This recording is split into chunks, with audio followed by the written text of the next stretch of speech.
출애굽기 15장 22절 이하 제가 봉독하겠습니다. 모세가 홍해에서 이스라엘을 인도하며 그들이 나와서 수르 광야로 들어가서 거기서 사흘 길을 행하였으나 물을 얻지 못하고 마라에 이르렀더니 그곳 물이 있어서 마시지 못하겠으므로 그 이름을 마라라 하였더라. 백성이 모세를 대해 원망하여 가로되 우리가 무엇을 마실까 하매 모세가 부르짖었더니 여호와께서 그에게 한 나무를 지시하시니 그가 물에 던짐에 물이 달아졌더라. 여기서 여호와께서 그들을 위하여 법도와 율례를 정하시고 그들을 시험하실세 가라사대 너희가 너희 하나님 나 여호와의 말을 청종하고 나의 보기에 의를 행하며 내 계명에 귀를 기울이며 내 모든 규례를 지키면 내가 애굽 사람에게 내린 모든 질병의 하나도 너희에게 내리지 아니하리니 나는 너희를 치료하는 여호와 이민이라. 예. 출애굽기 15장 26절에 게시된 나는 너희를 치료하는 여호와, 여호와 라파라는 이름에 대해서 네 번째 배우는 시간입니다. 출애굽기 15장 22절 이하의 배경을 다시 한번 말씀드립니다. 이스라엘 백성들이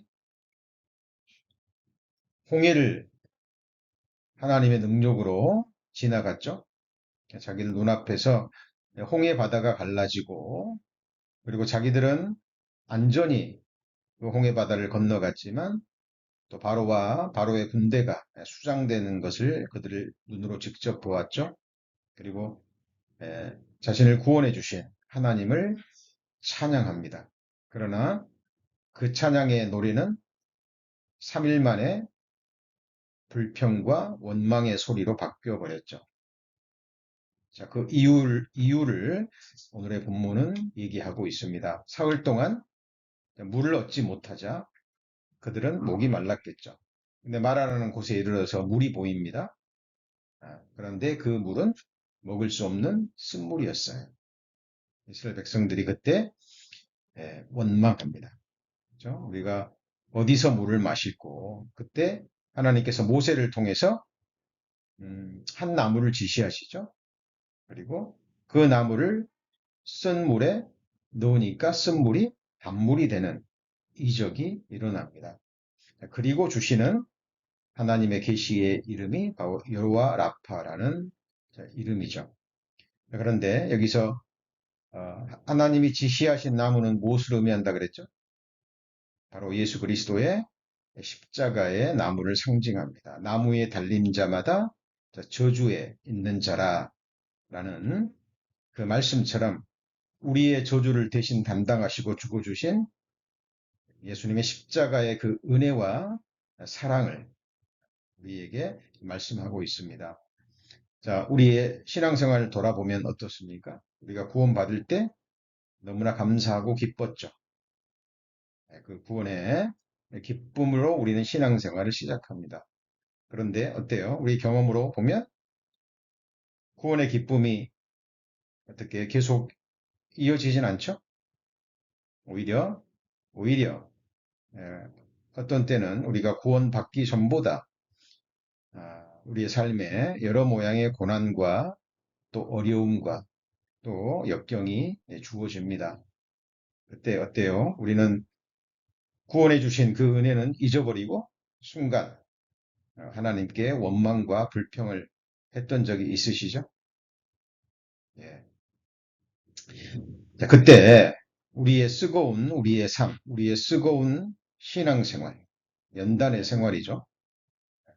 우리의 삶을 단 인생으로 바꿀 수 있는 그 유일한 길을 출애굽기 15장 22절 이하는 우리에게 보여주고 있습니다. 우리 인생에 쓰거움을 느껴질 때마다 우리는 예수님의 그 십자가의 놀라운 은혜와 사랑을 믿음으로 접목시켜야 될 거예요. 자, 십자가는 우리를 향하신 하나님의 사랑의 확증입니다. 시작도 없고 끝도 없으신 전지전능하신 하나님께서 나 같은 죄인을 구원해 주시기 위해서 사람이 되셨고 우리의 저주를 다 받으시고 우리가 받아야 될 수치와 부끄러움과 능욕을 예수님이 다 치루어 주셨습니다. 예, 십자가의 은혜와 사랑은 구원받을 때 우리가 깨닫고 잊어버리는 것이 아닙니다. 우리가 천성에 이를 때까지, 아, 이 땅에서 우리의 호흡이 다할 때까지, 우리 주님 오실 때까지 매일 매순간 모든 일에 십자가의 은혜와 그 사랑을 우리의 삶에 접목시킬 때 우리는 우리에게 주어진 그 쓰거운 인생을 견딜 수 있고 이겨낼 수 있고 그것을 자, 단물로, 단 인생으로 바꿀 수 있는 유일한 길입니다. 자, 그리고 하나님이 여호와 라파라는 이름을 주셨죠. 근데 이 치료하시는 하나님, 치유하시는 하나님이라는 의미 속에는 단순한 질병이 아니라 그랬죠? 자, 그것도 포함이 됩니다만은 결국 우리의 모든 질병, 우리의 모든 삶의 고난, 그것은 죄 때문입니다. 자, 아담이 에덴 동산에서 죄를 범했습니다. 왜 죄를 범했죠? 하나님의 말씀을 믿지 못했기 때문에 그렇습니다. 하나님의 말씀을 믿음으로 받아들이지 않았죠. 그리고 사탄의 말을 받아들임으로 자, 에덴 동산에서 아담의 첫 범죄가 있었습니다. 우리도 마찬가지입니다. 우리의 삶에 주어지는 여러 모양의 고난들을 보잖아요. 결국 하나님의 말씀을 믿음으로 받지 못하고 하나님의 말씀을 믿는 믿음의 행위, 그 순종이 이어지지 못하므로 우리의 신앙생활에도 여러 모양의 고난이 있음을 우리는 삶으로 체험하고 있습니다. 그래서 우리 지난 시간에 말씀을 배웠지만 출애굽 25장 15장 22절 이하 말씀과 함께 꼭 연관지어서 우리 성도님들의 마음에 새겨져 있어야 될 두 말씀, 지난주에 제가 강조해서 말씀드렸는데 기억나십니까? 예레미야 3장 22절입니다. 예레미야 3장 22절. 예레미야 3장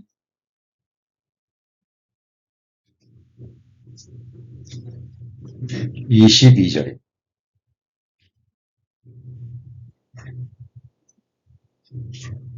자, 배역한 자식들아 돌아오라. 자, 내가 너희의 배역함을 고치리라 그랬죠. 자, 고친다, 치유한다 같은 의미입니다. 하나님께서 이스라엘 백성들에게 돌아오라고 말씀하십니다. 그리고 너희의 배역함을 내가 고치겠다, 치유하겠다 라고 말씀하십니다. 그리고 이것의 구체적인 내용이 이사야 57장에 기록되어 있죠. 이사야 57장, 이사야 57장, 이사야 57장 19절. 이사야 57장 19절입니다. 1037페이지 이사야 57장 19절. 자, 입술의 열매를 짓는 나 여호와가 말하노라. 먼데 있는 자에게든지 가까운 데 있는 자에게든지 평강이 있을지어다. 평강이 있을지어다. 내가 그를 고치리라 하셨느니라 그랬죠. 자, 여기 보면 입술의 열매가 나오죠. 입술의 열매가 나오죠. 자, 그리고 내가 그를 고치리라. 그리고 평강을 주시겠다라는 그 하나님의 말씀을 우리는 확인할 수 있습니다. 자, 이스라엘 백성들이 드렸던 찬송이 3일 만에 뭐로 바뀌어요? 원망과 불평으로 바뀌었습니다. 그렇죠? 기회만 주어지면, 여건만 주어지면, 조금만 인생에 어려운 일이 있고 고난이 주어지면 우리의 마음은 바로 어때요? 그 환경에 이끌려서 그 잠시 동안을 견디지 못하고 우린가 마음과 입술에서 불평과 원망의 말을 쏟아냅니다. 자, 그것은 불평과 원망은 하나님이 짓는 입술의 열매가 아니죠. 아니죠. 그래서 하나님께서 우리 입술의 열매를 지으시겠다. 그 입술의 열매는 뭘까요? 불평과 원망의 반대가 뭐죠? 자, 믿음과 감사의 말입니다. 자, 그래서 우리가 이 하나님으로부터 이 병을 우리가 고침받지 않으면 어떻게 되냐면 22절, 21절과 같은 삶이 계속 반복돼요. 자, 57장 20절. 오직 악인은 능히 안정치 못하고 그 물이 진흙과 더러운 것을 늘 솟초내는 요동하는 바다와 같다 그랬죠. 그죠? 우리 마음속에 있는 것들입니다. 그러니까 우리의 마음이 고침받지 못하잖아요. 그러면은 우리는 계속해서 끊임없이 누가 던지는 말 한마디에 우리의 속이 요동이 치며, 그죠? 어떤 주어지는 어떤 사건 하나에 우리의 마음은 노를 바라고 낭망하고 우리 속에 있는 온갖 더러운 것이 쏟아져 나오고 그것이 결국 불평과 원망으로 이어지는, 그렇게 되면 마음의 평강이 있어요, 없어요? 있을 수가 없습니다. 어때요, 우리 성도님 나머지 생애가 이런 삶이 계속 반복되기를 원하십니까? 자, 말씀은 잠깐 머리에서 감동받고 잊어버리는 게 아니라 그랬죠. 하나님의 말씀은 우리 삶의 장신구가 아닙니다. 자, 이런 말씀을 수십 번, 수백 번 들어도 우리 마음에서 이런 것들이 고쳐지지 않으면 우리는 또 나머지 생애 가운데 이 광야길을 지나면서 또다시 어떤 상황이 주어지면 또 우리 마음속에서 불평과 원망의 마음이 올라오고 그것이 결국 입술로 드러날 거예요. 자, 이 부분을 하나님은 우리에게 강조해서 말씀하고 계시는 겁니다. 그렇다면 하나님이 짓는 입술의 열매는 무엇일까요? 원망과 불평이 아닙니다. 자, 시편 50편. 시편 50편.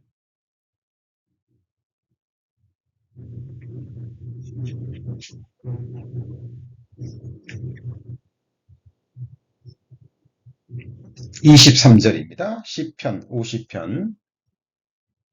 시편 50편 23절. 자, 감사로 제사를 드리는 자가 나를 영화롭게 하나니 그 행위를 옳게 하는 자에게 내가 하나님의 구원을 보이리라 그랬죠. 자, 감사로 제사를 드리는 자가 나를 영화롭게 한다 그랬잖아요. 그렇죠? 그러니까 우리 성도님들이 하나님을 영화롭게 하는 많은 길이 있습니다. 그 중에서 가장 먼저 지금 당장 그리고 계속해서 할 수 있는 일은 바로 감사로 제사를 드리는 거예요. 자, 죄를 위한 제사는 다 드려졌죠? 예수님의 그 십자가의 제사로 이제 다시는 죄를 위한 제사는 드릴 것이 없어요. 그럼 우리가 드려야 되는 제사는 뭘까요? 감사의 제사입니다. 그렇죠? 자, 그래서 감사로 제사를 드리는 거. 자, 그것이 바로 하나님이 기뻐 받으시는 제사. 자, 감사는 형통할 때, 하나님이 복을 주실 때, 은혜를 주실 때, 모든 일이 내 뜻대로 잘 이루어질 때만 감사를 드립니까? 그렇지 않습니다. 우리가 이 세상을 살아가는 동안에도요, 하나님 믿지 않는 사람들, 하나님을 전혀 모르는 사람들, 그런 사람들도요, 좋은 일 생기면 그 입술에서 감사하네요. 감사합니다. 감사의 대상도 확실치 않지만 하여튼 감사합니다. 우리 그리스도인의 감사는 달라야 되겠죠. 하나님 분명히 말씀하셨습니다. 범사에 감사라는. 범사에 감사라는 것은 항상 어떤 형편에서든지 어떤 상황에서든지 감사라는 것. 우리가 잘 아는 것처럼 사도 바울과 신라는 복음을 전하다가 감옥에 갇히고 매를 맞고 깊은 옥에 갇혔을 때도 쇠고랑을 흔들면서 찬송했죠. 욥이 드렸던 찬송은 어때요? 우리와 전혀 관계가 없는 찬송일까요? 자, 그래서 정말 여호와 라파의 이 이름의 능력과 또 하나님의 주신 그 뜻을 알고 하나님으로부터 고침을 받게 되면 실제로 우리의 나머지 생애는 어떤 상황이든지 감사의 제사로, 찬미의 제사로 바뀌어질 겁니다. 히브리서 13장 15절입니다. 자, 히브리서 13장 15절.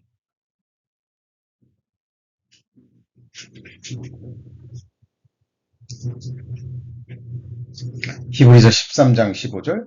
이러므로 우리가 예수로 말미암아 항상 같이 읽습니다. 찬미의 제사를 하나님께 드리자. 이는 그 이름을 증거하는 입술의 열매니라.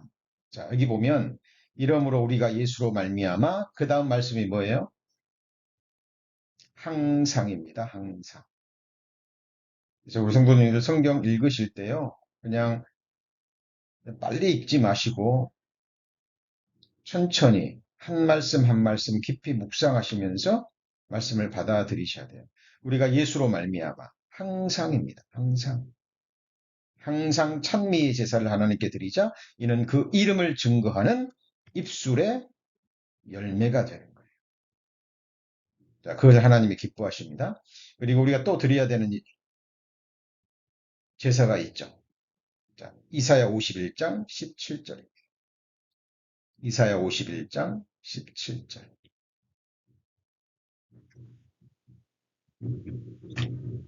이사야 51장 10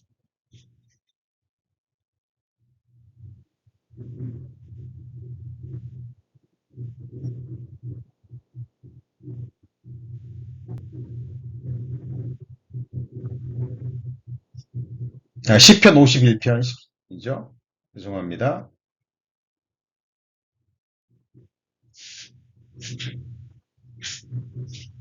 시편 51편 17절, 시편 51편 17절. 죄송합니다. 자, 하나님의 구하시는 제사는 상한 심령이라 하나님이 상하고 통회하는 마음을 주께서 멸시치 아니하시리다 그랬죠. 자, 우리 성도님들이 지금까지 어떤 상황 속에서도 하나님께 감사의 제사, 찬미의 제사를 드리지 못했다는 것을 인정하시고 그것이 얼마나 하나님 앞에 큰 죄인지 깨달으셨다면 그때 드려야 될 제사는 뭘까요? 회개의 제사입니다. 우리 성도님들이 뭐 세상 사람들이 짓는 그런 큰 죄를 짓고 회개하는 것도 회개예요. 그러나 우리 구원받은 그리스도인들의 회개는 달라야 됩니다. 그렇죠? 우리가 주어지는 상황을 받아들이지 못하고 상황이 주어질 때마다 우리 마음이 요동하고 감사가 아닌 원망과 불평이 나왔다면 정말 그건 하나님을 멸시하는 큰 죄예요. 그렇다면 뭐 해야 되죠? 회개해야 됩니다. 하나님 중심으로 회개합니다. 이제는 하나님만을 인하여 기뻐하겠습니다. 오직 예수님을 인하여 예수님이 십자가의 은혜와 그 사랑만을 인하여 내가 어떤 상황 속에든지 하나님께 다시는 원망과 불평을 하지 않고 하나님께 감사와 찬미의 제사를 드리겠습니다. 라는 중심으로 통회하는 회개. 자, 이게 바로 하나님이 기뻐하시는 제사입니다. 회개의 제사라고 이야기를 합니다. 자, 그래서 우리가 여호와 라파라는 이 이름을 지식적으로만 알 게 아니라 본문을 통해서 계속 우리 마음에 다지고 경건의 훈련으로 이어지셔야 됩니다. 어때요? 지금 똑같은 말씀을 지금 3주째 계속 4주째죠? 이 본문을 통해서 배우고 있습니다. 자, 너무나 우리 삶의 신앙생활의 본질적인 부분이기 때문에 제가 계속해서 말씀을 드립니다. 자, 우리 지난주에 민수기 16장의 고라당의 반역을 배웠었죠. 그리고 고라와 함께 25명이, 250명이 땅이 갈라져서 하나님의 심판을 받는 모습을 백성들이 지켜봤어요. 자, 그러면 우리 성도님들이 그 고라의 반역에 가담하지는 않았습니다. 가담하지 않고 그 250명이 땅이 갈라져서 하나님의 심판을 받는 모습을 보았어요. 자, 그렇다면 어때요? 고라가 모세와 아론을 향해서 불평을 하고 하나님을 향해서 불평을 하고 하나님의 질서를 어그러뜨렸던 그 죄가 얼마나 크고 무서운 것인지 두려워하고 회개해야 되겠죠. 근데 250명이 땅속에 들어가서 심판받아 죽는 것을 보고 백성들의 반응은 무엇이었습니까? 자, 찾아보죠. 민수기 16장 41절입니다. 민수기 16장 민수기 16장 41절입니다.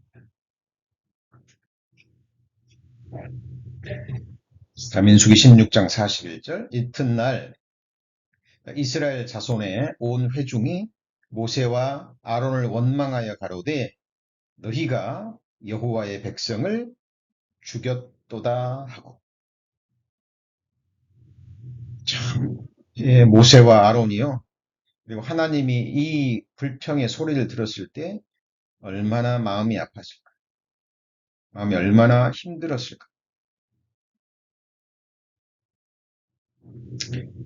자 하나님의 심판의 그 모습 두려움을 보고도요 백성들이 온 회중이 또 원망합니다 모세와 아론을 뭐 하죠? 원망합니다. 너희가 여호와의 백성을 죽였도다. 어때요? 모세와 아론이 죽였습니까? 아니잖아요. 아니잖아요.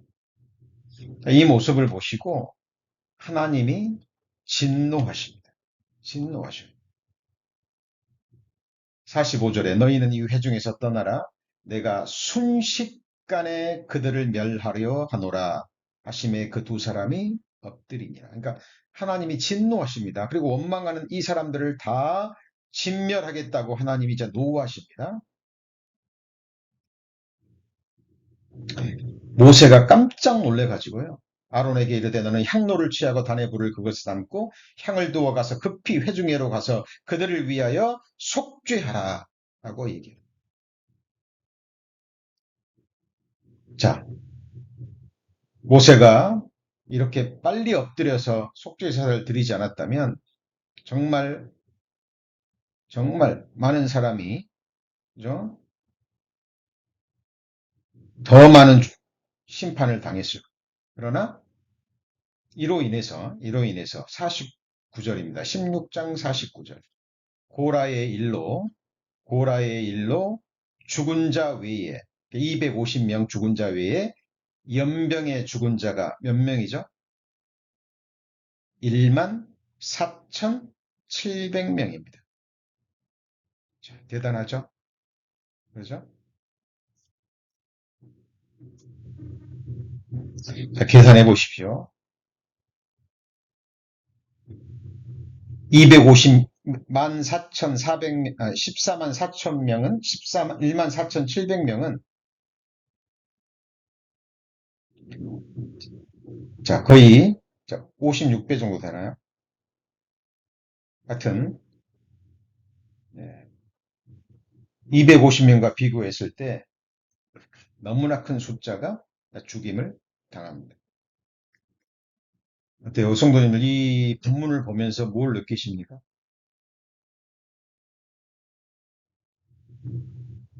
자, 하나님이 불평하고 원망하는 죄가 얼마나 큰 것인지 지금 하나님은 우리에게 보여주고 계시는 거예요. 자, 우리가 지난 시간까지 이제 민수기 16장에 나와 있는 자, 고라의 그 반역 사건, 그 사건이 자, 출애굽기와 민수기에 나와 있는 12번의 원망과 불평 사건의 네, 9번째였죠. 그죠? 자, 오늘은 이제 10번째 원망 사건을 배웁니다. 민수기 20장. 자, 민수기 20장 1절에 보시면 민수기 20장 1절. 자, 정월에 이스라엘 자손 곧 회중이 신 광야에 이르러 백성이 가데스에 거하더니 자, 미리암이 거기서 죽음에 거기 장사하니라. 자, 미리암이 죽었습니다. 모세의 누나죠. 자, 회중이 물이 없으므로 모여서 모세와 아론을 공박하니라. 백성이 모세와 다투어 말하여 가로되 우리 형제들이 여호와 앞에서 죽을 때에 우리도 죽었다면 죽을 뻔하였도다. 너희가 어찌하여 여호와의 총애를 이 광야로 인도하여 올려서 우리와 우리 짐승으로 다 여기서 죽게 하느냐? 너희가 어찌하여 우리를 애굽에서 나오게 하여 이 악한 곳으로 인도하였느냐? 이곳에는 파종할 곳이 없고 무화과도 없고 포도도 없고 석류도 없고 마실 물도 없도다. 예. 아, 지금 벌써 물이 없어가지고 원망한 사건이 몇 번째입니까? 세 번째입니다. 세 번째. 그죠? 어때요? 지금 이 원망하는 사람들이 광야에 들어와서 물이 없어서 죽었습니까? 광야에서 하나님을 믿지 못해서 원망해서 죽은 사람들은 있었지만 줄여 죽거나 물이 없어서 물을 마시지 못해서 죽거나 낮에 너무 뜨거워서 죽거나 밤에 너무 추워서 죽은 사람은 한 사람도 없었죠. 그러니까 그 앞에서도 두 번이나 이 물로 인해서 하나님께 원망해서 하나님이 진노하는 것을 봤잖아요. 그리고 잠시 갈증이 있었지만 결국 하나님이 또 물을 주셨잖아요. 그러면 과거를 기억하고 이스라엘 백성들이 조금만 기다리고 또 모세에게 또 하나님께 구하면 되는데 구하는 것이 아니라 기도하는 것이 아니라 바로 불평하고 원망합니다. 그리고 또 하나 여기서 우리가 생각해야 될 것이요. 지금 조금 전에 과거에도 하나님 앞에 심판당해서 죽는 사람들이 많이 있었죠. 그죠? 10명의 정탐꾼이 죽었고 250명이 죽었고 또 14만 7천 명인가요? 죽었고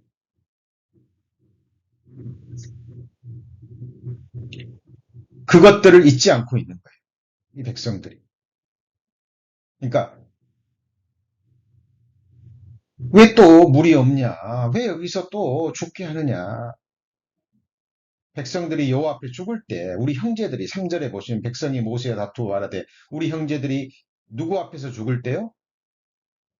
여호와 앞에서 죽을 때에 그때 우리도 죽었다면 이 갈증으로 인해서 이런 고통을 당하지 아니할 텐데 이게 얼마나 악한 말입니까?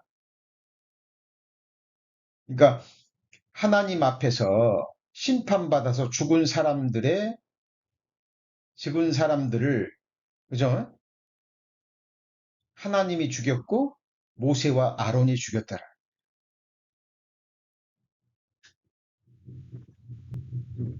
그리고 느닷없는 그죠? 애굽에서 먹었던 무화과, 포도, 석류, 그죠? 이런 것들을 이야기하면서 또 불평합니다. 악하죠? 정말 이 백성들의 마음이 정말 완악합니다. 그죠? 근데 그때 자, 똑같은 이 물 사건으로 인해서 지금 모세도 많이 힘들었겠죠. 힘들었을 겁니다. 그리고 하나님이요, 모세에게 일러 가라사대 7절, 8절에 보시면 지팡이를 가지고 회중을 모이고 그들의 목전에서 반석에게 명하여 물을 내라. 내가 그 반석으로 그 물을 내게 하여 회중과 그들의 짐승에게 마시울지니라. 하나님이 또 참으시죠. 백성들의 원망을 참으십니다. 그리고 자, 물을 내라 라고 얘기를 합니다. 자, 그때 10절 모세가 그 명대로 요 앞에서 지팡이를 취합니다. 모세 아론이 총회를 그 반석 앞에 모으고 모세들에게 그들의 이르되 패역한 너희여 들으라. 나머지 같이 읽을까요?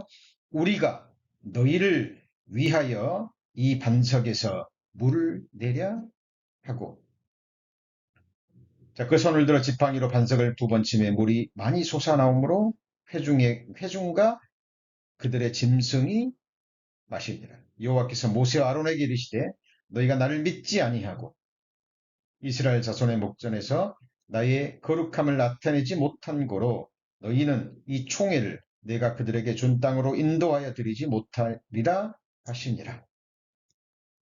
자, 하나님이 이번에는 누구와에게 하나님께서 노를 바라십니까? 모세와 아론입니다. 모세 아론이 뭘 잘못했죠?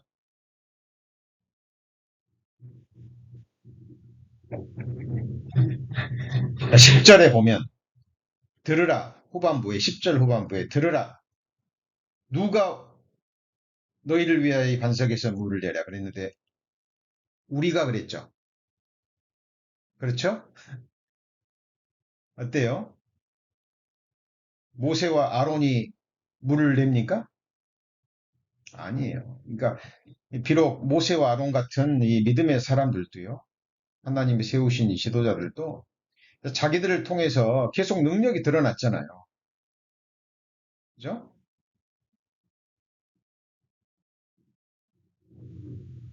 그러니까 순간 화도 났겠죠. 이 물사건으로 또 세 번째 또 이렇게 원망하냐. 이 패역한 자식들아. 그죠? 패역한 백성들아. 우리가 너를 위해서 물을 내랴. 그리고 순간 하나님의 영광을 취해버려. 마치 자기들이 물을 주는 거죠. 자, 이 사건은 모세와 아론이 하나님의 영광을 드러내지 않은 겁니다. 하나님의 영광과 하나님의 거룩함을 드러내지 않은 어, 모세와 아론이 범한 큰 범죄. 이 죄로 인해서 어때요? 둘은 가나안 땅에 들어가지 못하죠. 들어가지 못합니다. 자, 이 사건을 보고 어떤 사람들은 뭐 모세와 아론이 천국에 들어가지 못했다 그러는데 그거는 결코 아니죠. 변화산에서 모세가 나타나죠. 그죠? 자, 이 사건은 자, 하나님의 영광을 취하는 것이 얼마나 무서운 죄인가를 우리에게 보여주고 계십니다. 특별히 하나님이 세우신 인도하는 자들에게 주시는 너무나 큰 경고입니다. 어떤 사람에게 우리 성도님들에게 어떤 하나님의 능력이 나타났어요. 사람의 능력입니까? 하나님의 능력입니까? 하나님의 능력인 거예요. 그래서 모든 영광은, 모든 높임은, 모든 권세는, 모든 감사는 오직 하나님께만 돌려야 되는 거예요. 그것을 우리에게 또 보여주고 계십니다. 자, 이것이 바로 10번째 원망 사건이죠. 자, 이제 몇 번 남았습니까? 2번 남았습니다. 자, 11번째 원망 사건으로 넘어갑니다. 민수기 21장. 민수기 21장 자, 4절에 보시면 민수기 21장 4절입니다. 백성이 하나님과 모세를 향하여 원망하여 하되 어찌하여 우리를 애굽에서 인도하여 올려서 이 광야에서 죽게 하는고 이곳에는 식물도 없고 물도 없도다. 우리 마음이 이 박한 식물을 싫어하노라 하매. 이 11번째 원망 사건은 여러 가지가 복합되어 있습니다. 자, 그런데 가장 중요한 것은 뭐냐면 자, 길로 인하여 4절에 보시면 백성이 호르산에서 진행하여 홍해길로 도착 에돔 땅을 둘러 행하려 하였다가 뭘로 인해서요? 길로 인하여 백성의 마음이 상했습니다. 이게 무슨 말이냐면 자, 가까운 길 대신에 그죠? 가까운 길로 갈 수 있는데 멀고 험한 에돔길로 인도하시는 거예요. 인도함을 받는 거예요. 그러니까 힘들겠죠? 힘들잖아요. 이 광야에서 지름길을 놔두고 빨리 가는 길을 놔두고 이 돌아가야 되니까 그것도 멀고 험한 길을 가야 되니까 백성들의 마음이 상해버린 겁니다. 그리고 또 하나님과 모세를 향해서 원망합니다. 또 나오죠. 또 나와요. 지겹지도 않네요. 이 친구들은. 우리를 애굽 땅에서 인도하여 올려서 이 광야에서 또 죽게 하느냐. 식물도 없고 물도 없도다. 또 나오죠.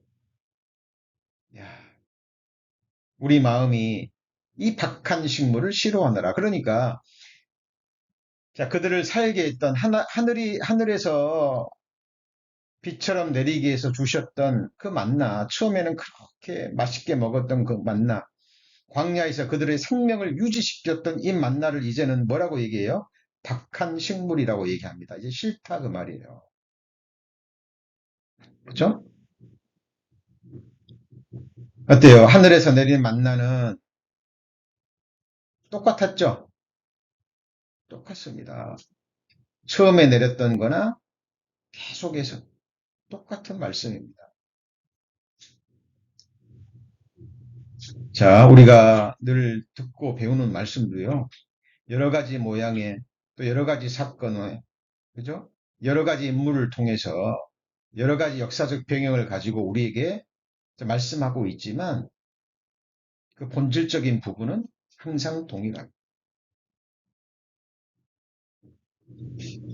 자, 그러니까 이스라엘 백성들이 싫어하는 거예요. 싫어하는 거예요. 자, 초대교회 때 성도들이 복음을 받고 너무 기뻐했어요. 그런데 시간이 지나면서 몸된 교회를 통해서 선포되는 것은 계속 동일한 복음이거든요. 나중에 성도들이 거짓 교사들, 또 악한 영들에 미혹돼서 다른 복음, 다른 영을, 다른 예수를 쫓아갑니다. 계속 똑같은 말씀을 듣느니 귀를 즐겁게 하는, 귀를 즐겁게 하고 자기들의 마음을 기쁘게 하는 그 스승을 많이 두고 그들을 쫓아가는 일이 있었죠. 자, 우리도 정말 주의하셔야 됩니다. 우리 신앙생활 하면서 예수 그리스도는 어제나 오늘이나 영원토록 동일하신 그러니까 부모들이요, 어린 자녀를 키우면서 정말 교육시키는 내용을 보잖아요. 그러면 동일한 내용들이 계속 반복이 됩니다. 너무 중요하기 때문에. 이것은 우리 아이들이 살아가면서 정말 마음 깊이 삶에 심겨져야 될 부분이기 때문에 계속해서 강조하고 또 강조. 그렇죠? 자, 우리 아이들이 성장하면서 남을 배려하고, 그죠? 남을 생각하고, 남의 마음을 헤아릴 줄 아는 그 사람으로 성장해 가야 되겠죠. 생각해 보세요. 우리 자녀들이 커가면서 자기밖에 몰라요. 자기 기분만 알고, 자기만 소중하고, 모든 것이 자기 중심이고. 그런 아이들이 학교에 가고 또 성장하면 어떻게 될까요? 그런 우리 자녀들이 직장에 들어간다면, 학교에서나 직장에서나 어떤 상황에서건 귀한 사람이 되지 못해. 우리 삶이 경험하듯이, 자, 그런 삶을 살게 되면 세상에서 천한 사람이 돼버려요.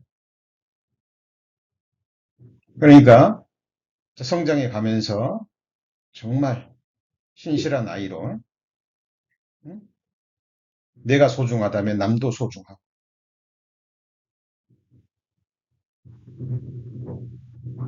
정말 하나님을 알고 사람을 귀히 여기는 그런 사람으로 성장하도록 우리는 계속 교육시켜야 됩니다. 마찬가지로 하나님께서 우리의 삶을, 우리의 생애를 인도하시는 가운데 어떤 기회만 주어지면, 상황만 주어지면 계속 원망하고 불평하고 하는 이 어그러진 삶이 아닌 어떤 상황에서도 하나님을 믿고 의뢰하고 감사하는 삶으로 우리를 변화시키시길 원하십니다. 그런 삶으로 우리의 영혼과 삶을 고치시기를 원하십니다. 이스라엘 백성들이 조금만 험한 길로 돌아가니까 금방 마음이 상해가지고요. 원망해버립니다. 이때 하나님은 이제 진노하십니다. 그죠? 그동안 있었던 어떤 하나님의 진노보다 이제 정말 진노하십니다. 6절입니다. 여호와께서 불뱀들을 백성 중에 보내어 백성을 물게 하심으로 이스라엘 백성 중에 죽는 자가 많은지라. 몇 명인지는 모릅니다. 나오지 않습니다. 그런데 많다라고 얘기합니다. 그동안 있었던 하나님의 심판 어떤 사건보다도 많은 사람들이 죽었습니다. 자, 계속 사람들이 죽어가는 것을 보고 백성이 모세에게 이르되 가로되 우리가 여호와 당신을 향하여 원망함으로 뭐 했다고요? 범죄하였사오니. 그러니까 아는 거예요. 이 백성들도 그동안 지금 몇 번째입니까? 지금 11번째입니다. 몇 번째요? 11번째 원망하고 불평함으로 하나님이 진노하시고 하나님이 심판하는 것을 보고도 또 원망합니다. 죄인 줄 알면서도 또 원망하는 거예요.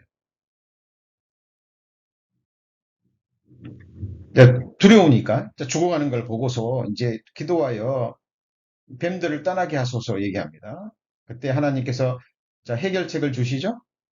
불뱀을 만들어 장대 위에 달라 물린 자마다 그것을 보면 살리라. 9절입니다. 모세가 놋뱀을 만들어 장대 위에 다니 뱀에게 물린 자마다 놋뱀을 쳐다본 즉 뭐예요? 살더라 이렇게 되어 있습니다. 자, 놋뱀을 쳐다본 사람은 살았지만 쳐다보지 않은 사람도 있었겠죠? 그죠? 네. 왜 그랬을까요?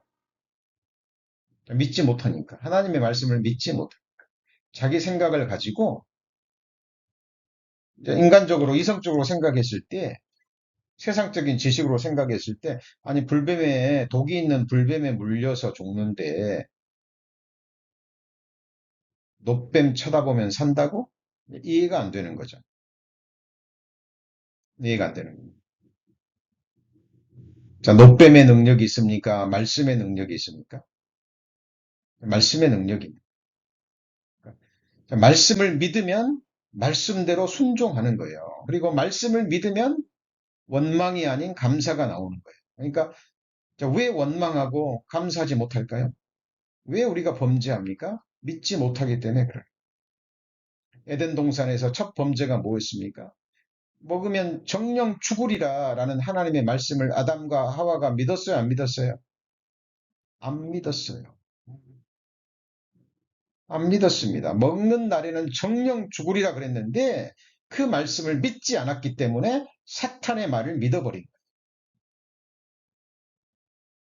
거예요. 오늘날도 똑같습니다. 성경에 기록된 너무나 보배로운 약속의 말씀, 특별히 구원받은 하나님의 자녀들에게 주신 세미하고 정미한 너무나 소중한 말씀들로 가득 차 있죠. 그런데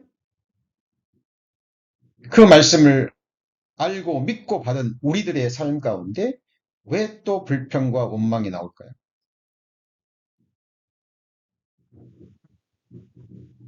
결국은 그 말씀을 믿지 못하기 때문에 그렇습니다. 자, 이 노뱀은 우리가 잘 아는 복음과도 연결이 되죠. 복음과도 연결이 됩니다. 자, 놋은 심판을 나타내죠. 여기서 뱀은 누구를 가리킬까요? 에덴 동산에서 뱀 속에 들어가서 역사에 있던 사탄을 가리키죠. 자, 놋뱀이 높이 쳐들린 것은 뭐죠? 심판을 받았다라는 겁니다. 사탄의 권세가 깨트려질 것을 얘기하죠. 자, 요한복음 3장 13절입니다. 요한복음 3장 13절. 요한복음 3장 13절.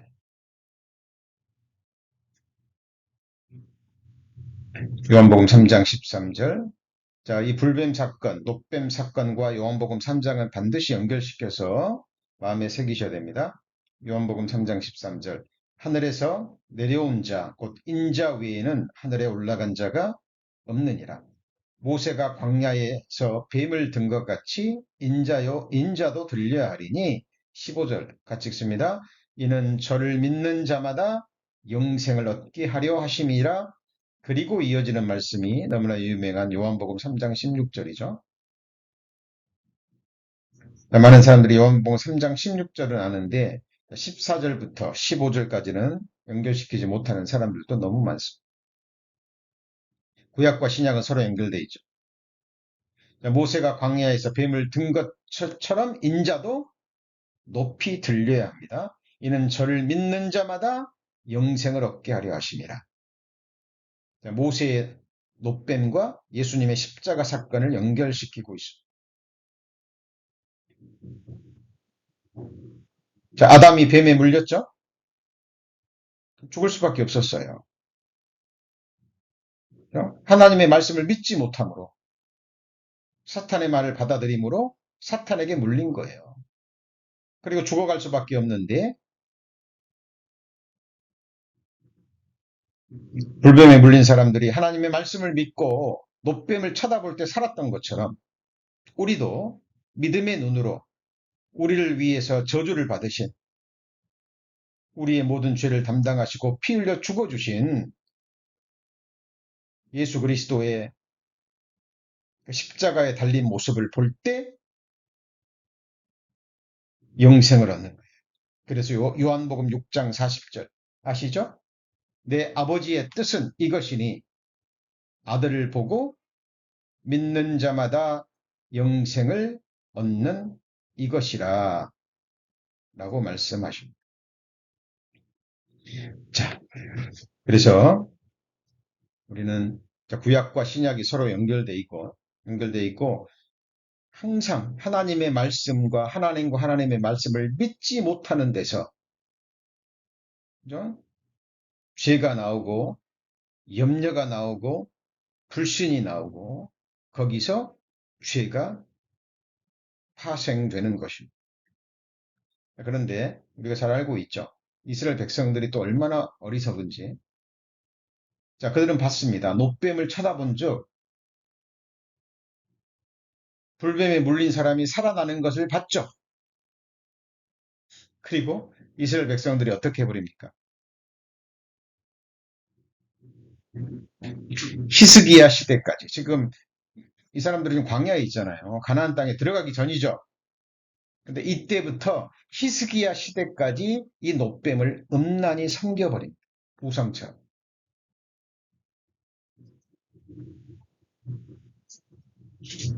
자, 히스기야 때 없어졌으니까 사울 왕 때도 있었고, 그죠? 다윗 왕 때도 있었고, 솔로몬 왕 때도 있었고, 그 오랜 시간 동안 섬겨버립니다. 이게 뭐냐면, 자, 우리 조금 전에 배웠죠. 모세와 아론이 자기를 통해서 능력이 나타납니다. 반석을 치니까 막 물이 쏟아져요. 그러니까 나중에 모세와 아론도 착각해버리고 자기들에게 능성이 있는 것처럼 하나님의 말씀에 순종해서 물이 나왔는데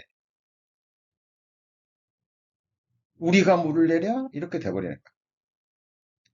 그러니까 정말 하나님께 쓰임 받았던 일꾼들이 종들이 자기를 통해서 어떤 역사가 일어나고 부흥이 일어나고 권세가 주어지면 착각하는 거예요. 사람들이 놋뱀을 섬기듯 사람들이 사람들을 섬겨버리고 하나님께 영광을 취함으로 또 하나님의 역사가 어그러지고 또 인생들은 곁길로 나가는 겁니다. 그래서 우리 성도님들 정말 하나님의 말씀을 배워가는 가운데 듣고 잊어버리지 마시고 말씀 우리의 장신구가 아닙니다. 정말 마음에 새기고 이 말씀이 내 삶으로의 능력으로 나타나야 돼요. 여호와 라파의 이 이름을 받았다면 정말 하나님의 치유의 능력이 내 삶과 마음에서 이루어져서 어떤 상황에서든지 하나님을 믿고 원망과 불평이 아니라 슬픔이 아니라 감사와 기쁨으로 이어지는 그 삶으로 드러나야 우리가 이 여호와 라파라는 이름을 받은 것입니다. 그 이름을 믿는 거예요. 그 이름의 역사를 우리가 삶으로 체험하는 것들. 자, 11번째 사건. 이스라엘 백성들이 뭘로 인해서 원망했어요? 길로 인해서. 길로 인해서. 왜? 길이 험하니까. 길이 힘드니까. 길이 고난스러우니까. 자, 우리 성도님들. 예레미야 10장 23절 말씀 기억하십니까? 예레미야 10장 23절 찾아보죠.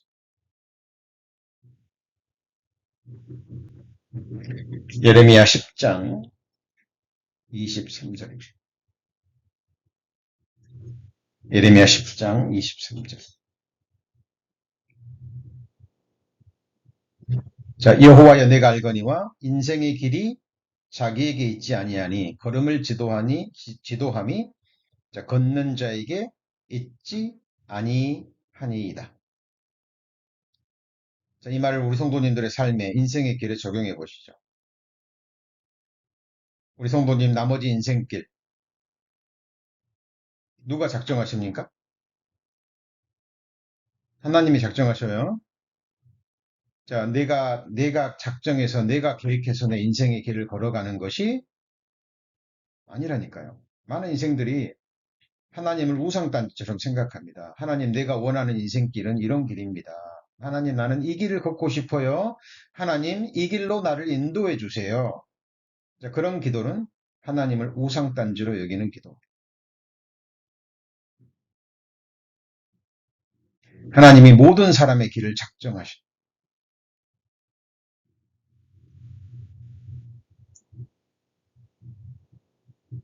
자, 그 길로 인도해 달라고 기도해야 되는 거예요.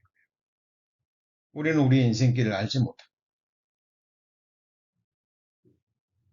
자, 우리가 믿는 것은 오직 기록된 말씀이에요. 아시죠? 그 말씀에 더해서도 안 되고 못 미쳐서도 안 되고 그 말씀의 종로로 우리는 걸어가야 됩니다. 다니엘서 5장 23절. 다니엘서 5장 23절.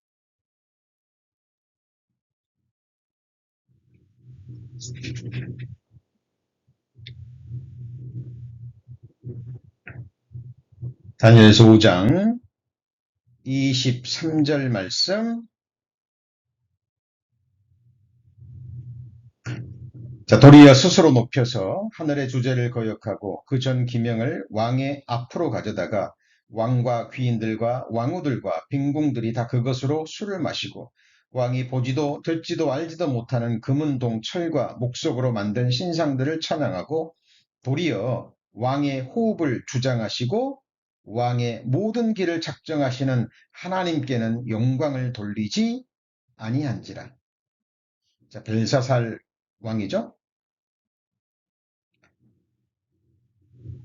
자, 바벨론의 마지막 왕으로 멸망당한 왕입니다. 느부갓네살의 손자죠. 손자인데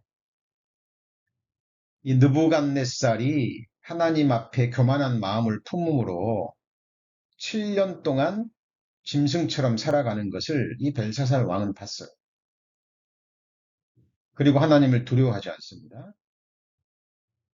그리고 예루살렘에서 성전에서 빼앗아 온 하나님께 제사 드리는 기구를 가지고 술을 마시고 우상을 섬기고 지금 술 파티를 하고 있는 거죠. 그죠?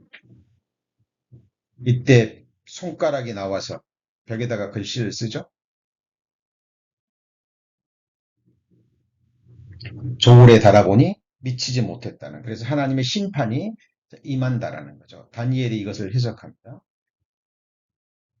그리고 벨사살은 이날 밤에 메데파사의 침략을 받아서 죽임을 당하고 바벨론은 멸망합니다. 자, 여기 보면 왕의 호흡을 주장하시고 왕의 모든 길을 작정하시는 하나님이죠. 우리 성도님들의 호흡을 주장하시는 분이 누구죠? 하나님이십니다. 오늘 밤이라도 하나님이 호흡을 취하시면 우리는 당장 흙으로 돌아가요. 그죠? 그리고 모든 길을 작정하시고. 자, 그래서 우리 시편 37편 5절입니다. 시편 37편 5절. 시편 37편 5절. 자, 너의 길을 여호와께 맡기라. 저를 의지하면 저가 이루시오. 그죠? 우리 길을 누구한테 맡겨요? 하나님께 맡기십니다. 내 길을 작정하시니까 여호와께서 사람의 걸음을 정하시고 그 길을 기뻐하신다 그랬잖아요. 23절 말씀이죠. 여호와께서 뭘 정하셨어요? 사람의 걸음, 인생의 걸음을 정하셨다니까요. 우리 성도님들 이렇게 기도하고 계시죠? 하나님, 내 나머지 인생길, 하나님이 작정하신 길로, 하나님이 기뻐하시는 길로 인도하소서라고 기도해야 죠. 여호와를 경외하는 자 누구뇨? 그 택할 길을 가르치시리라 그랬잖아요. 미가서 2장 13절에는 길을 여는 자라고 나옵니다. 뭘 열어요? 길을 여는 자. 무슨 길이죠? 나의 인생길. 우리 성도님들의 인생길을 여시는 분이, 그리고 그 길로 인도하시는 분이 하나님이십니다.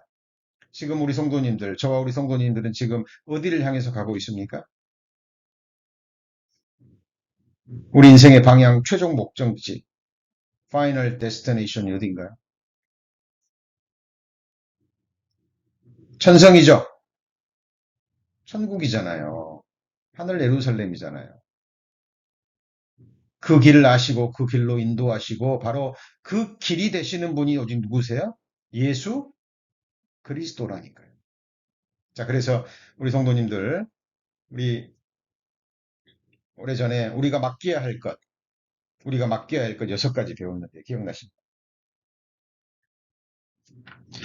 시간이 지나면 또 잊어버린가요? 우리가 맡겨야 될 것 6가지. 그러니까 인생길 맡겨야 돼. 또 뭘 맡겨야 되죠? 잠언 16장 3절에 너의 행사를 여호와께 맡기라. 뭘 맡겨요? 행사, 행하는 모든 일 맡기라. 그리하면 경영하는 것이 이유리라. 그리고 시편 55편 22절에 보면 내 짐을 여호와께 맡기라 그랬죠. 의인의 요동함을 영영이 허락지 않으신다고 말씀하셨어요. 뭘 맡겨요? 짐을. 우리 성도님들 지금 지고 계시는 많은 짐들이 있죠. 마음의 짐, 삶의 짐, 생계의 짐. 우리는 못 집니다. 우리가 여러분 한 사람의 삶의 무게가, 영혼의 무게가 이 우주보다 더 큰 거 아시죠? 우리 성도님들 그 영혼과 삶을 저울에 딱 올려놓고 한쪽 저울에는 뭘 놔야 딱 맞아요? 예수 그리스도입니다. 여러분의 그 무거운 영혼, 무거운 삶의 짐을 스스로 감당하실 수 있어요? 저는 못합니다. 저 자신도 못해요. 맡기셔야 돼요. 내 짐을 여호와께 맡기라. 너를 붙드시고 영영이 요동함을 허락지 않으신다고 말씀하셨죠? 그리고 또 뭐를 맡게 됩니까? 염려죠. 베드로전서 5장 7절에 내 염려를 여호와께 맡기라 그랬죠. 이는 저가 너희를 권고하심이라 돌보신다 그 말이에요. 우리 성도님들 염려하는 거 죄예요, 아니에요? 염려하는 거, 걱정하는 거, 하나님을 불신하는, 하나님을 멸시하는 죄입니다. 죄에 대하여 하면 저희가 나를 믿지 아니함이요 그랬잖아요.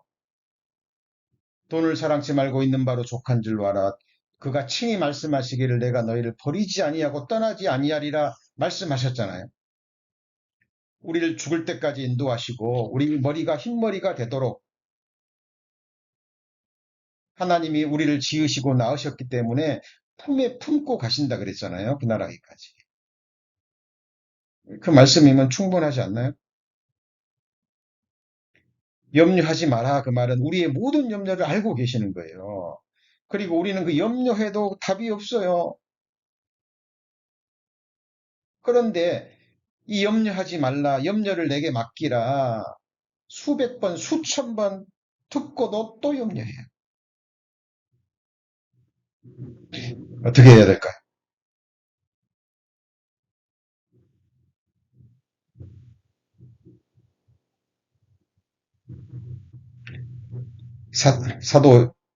사도 바울은 염려가 올라올 때마다 그것을 기도로 바꾸라고 얘기합니다. 그죠? 염려가 올라올 때 그 염려를 기도로 바꾸는 것은 죄가 아니에요. 그러나 염려가 올라올 때 기도하지 않고 그 염려를 붙잡고 계속 고민하고 힘들어하고 아파하고 하는 것은 하나님을 멸시하는 죄입니다.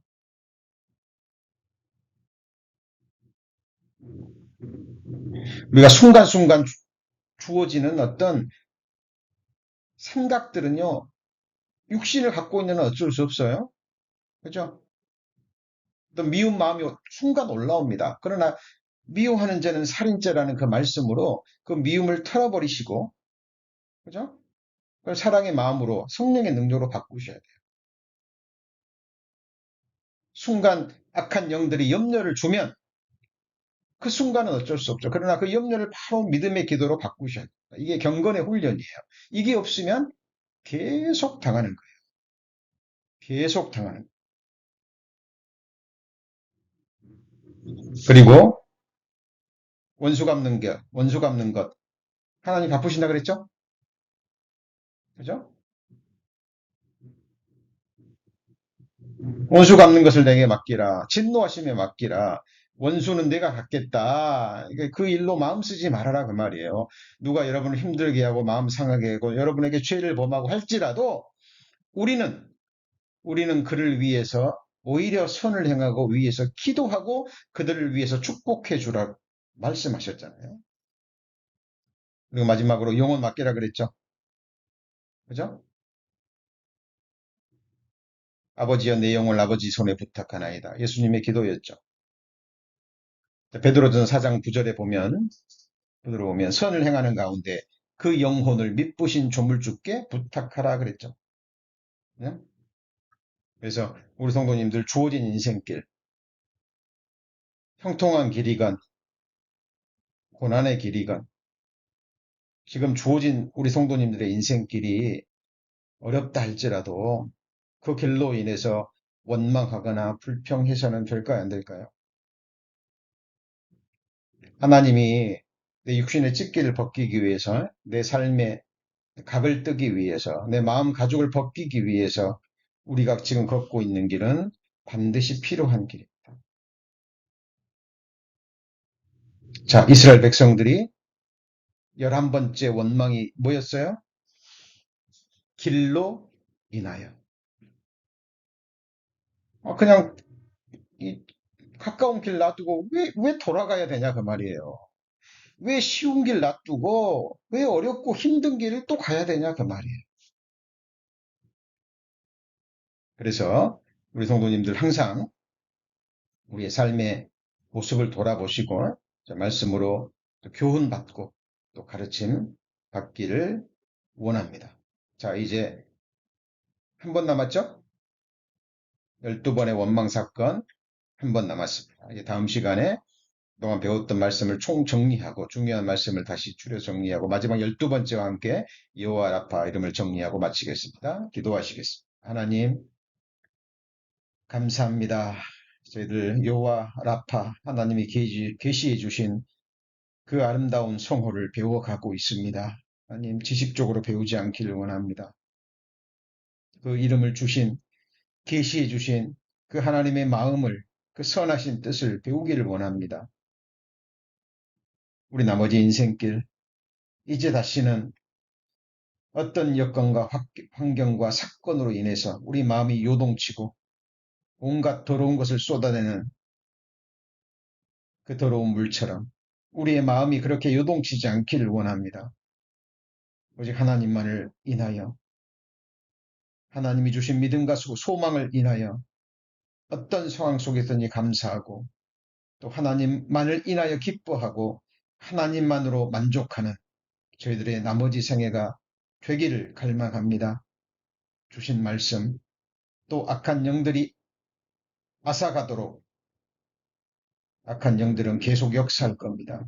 하나님 그들의 괴기에 속지 않게 하시고 성령의 능력으로 우리 마음판에 깊이 새겨주시고 또 생각나게 하셔서 말씀이 주는 영의 생각만이 우리의 마음과 생을 이끌고 갈 수 있도록 축복하여 주옵소서.